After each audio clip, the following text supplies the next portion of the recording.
PSM Makassar secara resmi mengumumkan perpisahan dengan pemain asing sekaligus legenda tim yakni Wiljan Pluim. Melalui unggahan di akun sosial media Instagram tim PSM Makassar, PSM_Makassar ucapan terima kasih atas dedikasinya diberikan untuk Pluim. Diketahui, Wiljan Pluim sendiri merupakan pemain asing yang bertahan cukup lama bersama PSM Makassar.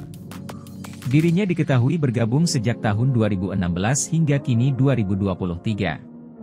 Itu berarti pemain asal Belanda ini sudah membela tim berjuluk Pasukan Ramang itu selama kurang lebih 7 tahun. Dalam penjelasannya, pihak PSM Makassar dan Wiljan Pluim bersepakat untuk mengakhiri kerja sama di putaran pertama Liga 1 musim 2023-2024.